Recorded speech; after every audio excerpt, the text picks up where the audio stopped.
A água gelada invade o convés principal e em 30 segundos a balsa inclina 30 tripulantes para bombordo. No fim dos anos 1970, a Townsend Thorsen encomendou 3 balsas idênticas para a rota Dover-Calais, recebendo-as em 1980. Os navios da classe Spirit foram nomeados Espírito da Livre Empresa, Arauto da Livre Empresa e Orgulho da Livre Empresa. O Arauto da Livre Empresa entrou em serviço em 29 de maio de 1980. É um ferry ro-ro de 3 hélices, roll-on, roll-off para passageiros e veículos, construído em Bremerhaven, Alemanha. O navio tinha 3 motores a diesel de 12 cilindros, cada um com 8.000 cavalos, atingindo até 22 nós. Para competir com outros operadores de ferry na rota, Townsend Thorsen projetou o Arauto para carregamento, descarregamento e aceleração rápidos. O Arauto possuía 8 convéses de AH, sendo D, E e G destinados a veículos. O convés I era o superior de veículos, acessado por porta-estanque na proa e portal aberto na popa. O convés G era o principal de veículos, com portas estanques na proa e popa. O navio tinha portas de proa tipo concha, com 2 painéis que se abriam para os lados. Ao contrário da porta-viseira que se ergue, as portas tipo concha ficavam sob a proa, dificultando a ponte ver se estavam abertas ou fechadas. Em Dover e Calais, veículos eram carregados e descarregados nos convéses, I e G ao mesmo tempo, usando 2 rampas sobrepostas chamadas link spans, de 2 andares. A inferior levava ao convés G e a superior ao E. O Herald tinha uma superestrutura fechada acima do convés para passageiros e portas estanques que evitavam a entrada de água pelo lado exposto, garantindo segurança e estabilidade. Tinha portas estanques e anteparas nos pontos onde a água podia se acumular de um dos lados. A proa possuía portas estanques internas e externas, a popa apenas uma externa. As portas da proa eram operadas hidraulicamente, abertas girando para fora em cada lado e sendo guardadas junto à lateral do navio. As portas internas da proa atuavam como uma barreira adicional contra a da entrada de água no convés principal de veículos. Elas abriam inclinando-se para baixo e fechavam sobre uma vedação à prova d'água no anteparo, uma seção transversal reforçada do navio. O Herald tinha bons equipamentos de salvamento e a tripulação treinava evacuação em até 30 minutos. O Herald não só cumpria os requisitos legais, como também tinha equipamentos extras. O Herald e seus 2 navios irmãos foram feitos para operar na rota Dover-Calais. Equipados com motores potentes, as balsas ro-ro aceleravam rápido para cruzar o canal em alta velocidade. Eles também foram projetados para desembarcar rapidamente seus passageiros e veículos, e então embarcar rapidamente passageiros e veículos para a viagem de volta. Após entrarem em serviço, a Townsend Thorsen recebeu uma nova rota entre Dover e o porto belga de Zeebrugge. Os 3 navios da classe Spirit assumiram essa nova rota, mas a rampa de acesso usada para o embarque em Zeebrugge não foi projetada para os navios da classe Spirit. Ela tinha uma única rampa de convés, o que significava que os convéses E e G precisavam ser carregados um após o outro, em vez de ao mesmo tempo, e a rampa não podia ser elevada o suficiente para alcançar o convés E. A embarcação precisava embarcar lastro para abaixar a proa, afundando o navio bastante para a rampa alcançar o convés E. Como o navio só carregava um convés por vez, apenas 2 oficiais de convés eram designados para carga e descarga, diferente dos 3, em Calais ou Dover.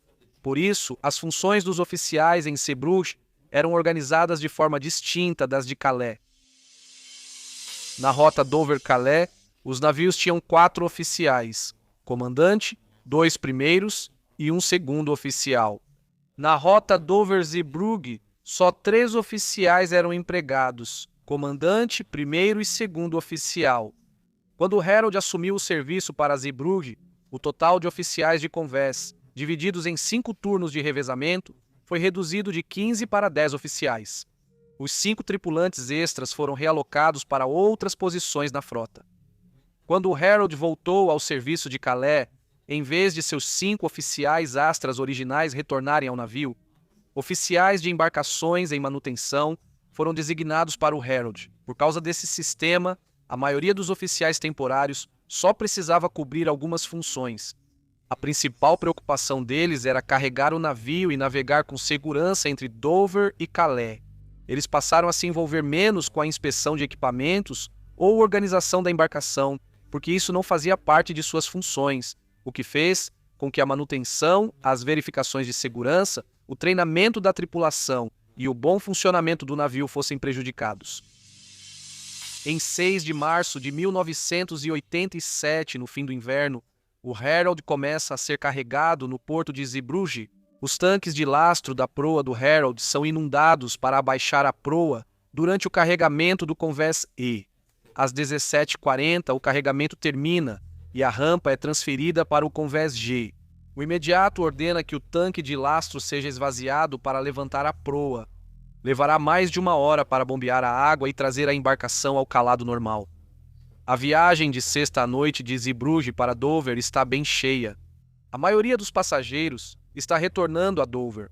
São 459 pessoas no total, incluindo 80 tripulantes. São 539 pessoas, segundo o manifesto do navio.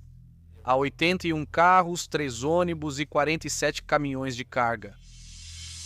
O Herald pode levar até 630 pessoas, incluindo a tripulação.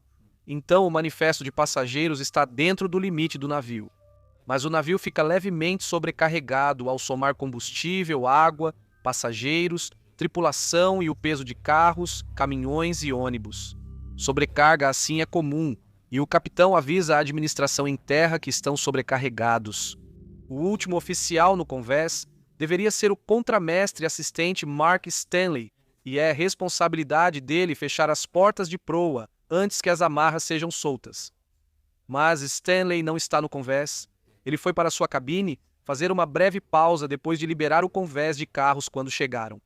Quando o chamado da estação do porto é feito e as amarras do navio são soltas, Stanley ainda está dormindo em sua cabine. O imediato Leslie Sable deve ficar no convés até fechar as portas de proa ou ser substituído por Stanley, o que ocorrer primeiro. Mas ele precisa ir para sua estação do porto na ponte, então ele deixa o convés G com as portas de proa ainda abertas. Ele está confiante de que o contramestre assistente logo voltará de sua cabine. Terence Ayling, o primeiro contramestre, é a última pessoa no convés, mas não é responsabilidade dele fechar as portas. E ele não sabe que o imediato saiu ou que o contramestre assistente está ausente do serviço. Na ponte de comando, o capitão David Lurie, comandante do Herald of Free Enterprise, assume que as portas já estão fechadas. De sua posição na ponte, ele não consegue ver as portas. Não há luz indicadora na casa do leme para alertá-lo sobre o problema e o imediato Sabel deveria avisá-lo se houvesse algum problema com as portas. Mas Sabel não menciona nada. A tripulação do Herald está pressionada a partir de imediato. Eles já estão 5 minutos atrasados por causa do procedimento de embarque mais demorado em Zeebrugge e há pressão para virar o navio rapidamente. A empresa enviou um memorando ao gerente assistente datado de 18 de agosto de 1986 que diz: todo esforço deve ser feito para que o navio zarpe 15 minutos mais cedo. Espero ler, a partir de agora, que o navio saiu 15 minutos adiantado. Coloque pressão sobre o primeiro oficial. Se você achar que ele não está agindo rápido o suficiente, vamos esclarecer os fatos. Zarpar atrasado de Zeebrugge não é aceitável. Para nós é 15 minutos adiantado. Após finalizar o carregamento em Zeebrugge, o Herald inicia sua partida. Ele parte do cais 12 às 18h05. Ele sai de ré do cais e depois vira para estribordo no final do Kennedy Quay. Após completar a manobra, ele navega em direção à saída do porto a uma velocidade de 14 nós. O tempo está bom, com uma leve brisa de leste e uma pequena ondulação. Às 18h24, cerca de 20 minutos após ligar o motor, o Herald cruza o quebra-mar externo do porto. O Herald está atrasado e o capitão Lurie está ansioso para recuperar o tempo perdido. Ele ignora as restrições de velocidade do navio, que evitariam que a água entrasse pela proa. Enquanto a embarcação está inclinada para a proa, o Herald acelera de 14 para 19 nós. A proa da embarcação, já baixa na água, afunda ainda mais abaixo da linha d'água, aumentando a altura da onda de proa. Na água rasa, a embarcação sofre uma força chamada squat. À medida que a água passa por baixo do navio em águas rasas, ela é comprimida em um espaço mais apertado e, ao acelerar, cria uma baixa pressão que puxa o navio ainda mais para baixo. A proa da balsa está baixa e o efeito squat a afunda ainda mais. Com as portas de proa abertas, a água gelada invade o convés principal ao transbordar sobre a pá de proa. A maioria dos navios é subdividida em compartimentos estanques, mas uma balsa Howe, como a Herald, tem um convés de veículos que é um espaço aberto contínuo. À medida que a balsa acelera, a água do mar percorre todo o comprimento do navio. A água pesada aumenta o peso da balsa, levando-a muito além dos seus limites já excedidos. Uma camada de água inunda todo o comprimento do convés principal. Enquanto a balsa balança suavemente com a leve ondulação, a água acompanha seu movimento. Esse fenômeno é chamado de efeito de superfície livre. A água do mar se acumula no lado esquerdo do convés de veículos, desequilibrando a balsa. Em questão de segundos, a balsa aderna 30 graus para bombordo. Depois, a água se estabiliza e o navio não aderna mais. O capitão e a tripulação têm apenas um momento para recuperar o fôlego antes que o Herald desvie levemente para estribordo devido ao peso da água a bordo. Depois, ele lentamente se inclina até quase 90 graus. Às 18h28, o Herald capota sobre um banco de areia, ficando com o estribordo acima da água. A guinada repentina para estribordo e o capotamento sobre o banco de areia impedem que o Herald afunde totalmente no canal central. Essa sequência de eventos leva menos de 90 segundos. A tripulação não consegue pedir socorro, avisar passageiros, baixar botes ou distribuir coletes salva-vidas. A água rapidamente sobrecarrega os sistemas elétricos do navio e provoca curtos circuitos na energia principal e de emergência, deixando a balsa na escuridão. É maré alta e o Herald está de lado com o bombordo meio submerso em águas rasas, a menos de 1 milha da costa. O dragador belga Sunderes está dragando entre o novo e o velho Molly. No lado oeste do canal, a tripulação percebe que o Herald vira para estribordo fazendo uma curva brusca à direita, quase perpendicular ao canal. Depois, aderna para bombordo e vira de cabeça para baixo sobre o banco de areia. 30 segundos depois, as luzes da balsa somem. O Sunderus avisa o controle do porto de Zeebrugge pelo rádio Very High Frequency e segue para o local do acidente, informando que as portas de proa parecem totalmente abertas. O Sunderus é a primeira embarcação a chegar ao local e a tripulação imediatamente começa a procurar sobreviventes a bordo do Herald. Muitos que estavam no estribordo, lado mais alto do navio, conseguiram subir pelos corredores e fugir para o lado da balsa. Outros permanecem submersos em água gelada, sem coletes e no escuro. Alguns sobem para um local seguro, enquanto outros lutam para se segurar entre destroços e corpos flutuando. Membros da tripulação que conseguem sair para o lado alto da balsa percebem que ainda há passageiros presos dentro do navio. O treinamento deles sempre priorizou evacuar o navio em até 30 minutos, lançando botes salva-vidas e desembarcando todos com segurança. A tripulação não está preparada para esse cenário. O contramestre Eiling assume a responsabilidade de organizar os esforços de resgate. Uma equipe de resgate da tripulação entra na balsa para procurar passageiros que ainda estão presos. Outra equipe aguarda fora da balsa e conduz os passageiros a uma área temporária, prestando assistência até o resgate chegar. A primeira equipe vai até a ponte para checar os oficiais e depois inspeciona os espaços dos passageiros. Eles conseguem acesso quebrando as janelas na parte superior do navio, descem cordas na escuridão abaixo e puxam os passageiros para fora da água. A temperatura do mar em março quase congela, então eles correm contra o início da hipotermia. A equipe dentro da balsa procura por qualquer pessoa ainda viva. Eles precisam agir rápido e decidir rapidamente se uma pessoa inconsciente está morta ou viva. Eles separam os corpos, vivos à esquerda, mortos à direita, gritar dá prioridade. Enquanto avançam pelos corredores alagados e escuros, A equipe ouve as vozes dos colegas pedindo socorro. A única coisa pior do que ouvir os gritos é quando as vozes se calam. Os serviços de resgate chegam rápido, mas a tripulação do Herald fica no naufrágio para ajudar a evacuar os passageiros sobreviventes. Os membros da tripulação continuam trabalhando até desmaiarem de exaustão ou serem retirados pelos serviços de resgate. O controle portuário de Zeebrugge emite alerta Mayday pedindo ajuda de todas as embarcações. Balsas próximas, rebocadores, uma balsa guindaste e várias pequenas embarcações e barcos de pesca chegam ao local. Eles procuram sobreviventes na área. A embarcação Ro-Ro Gabrielle Ver lança âncora a oeste dos destroços e prepara um heliponto em seu convés superior. Depois, abrem a rampa de popa para receber os feridos. Helicópteros da Força Aérea Belga e mergulhadores da Marinha chegam às 19h25. Eles coordenam a operação de resgate, que inclui embarcações navais da Inglaterra, dos Países Baixos e da Alemanha. Polícia, bombeiros e emergência portuária estão de prontidão para receber os sobreviventes trazidos à costa.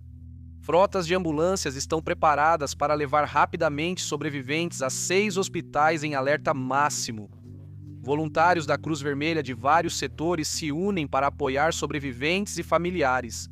A busca segue até o início da manhã. Às 2h15 após a maré baixa, socorristas iniciam uma busca sistemática nos destroços. A maré está mudando. Às 2h45, a rápida subida força a equipe de resgate a suspender a busca e retomá-la durante o dia, quando as marés recuarem. A maioria das vítimas presas no navio morre de hipotermia na água quase congelante. Apesar do resgate da guarda costeira, marinha e civis, mais de 1/3 dos a bordo não sobrevive. 193 pessoas morrem, incluindo metade da tripulação de 80. A maioria das vítimas é britânica. Quase todos morrem por afogamento ou hipotermia. No fim de abril de 1987, o Herald foi reflutuado e levado a um estaleiro no porto de Vlissingen, Holanda. O plano inicial era consertar a embarcação e reativá-la, mas sem comprador o Herald foi vendido como sucata. A marca Townsend Touriston foi pintada por cima para sua viagem final a um ferro velho em Taiwan. Em outubro de 1987, o júri do inquérito do legista apresentou 187 vereditos de homicídio culposo. 7 funcionários da empresa foram acusados de homicídio culposo por grave negligência e a operadora P&O European Ferries de homicídio corporativo. Mas o caso desmoronou quando o juiz orientou o júri a absolver a empresa e os 5 réus mais graduados. A Lei de Navegação Mercante de 1979 afirma que não é uma infração para uma balsa Roro sair ao mar com as portas de proa abertas. Desde então, diversas melhorias no projeto dessas embarcações foram incorporadas às normas. Indicadores na proa mostram se as portas estão abertas. Rampas estanques instaladas nas seções de proa na frente do navio e abas de escoamento que permitem que a água escape do convés de veículos.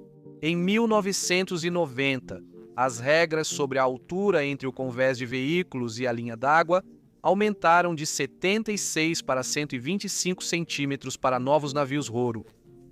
Algumas embarcações eliminaram a porta de proa, usando só a traseira. Novos regulamentos da Organização Marítima Internacional estão em vigor que proíbem um convés aberto e indiviso desse comprimento em uma embarcação de passageiros Roro. Os 2 navios irmãos do Herald operaram por quase 2 décadas antes de serem desativados e desmontados em 2012 e 2015. Para assistir a outro desastre, clique no vídeo que está na tela agora.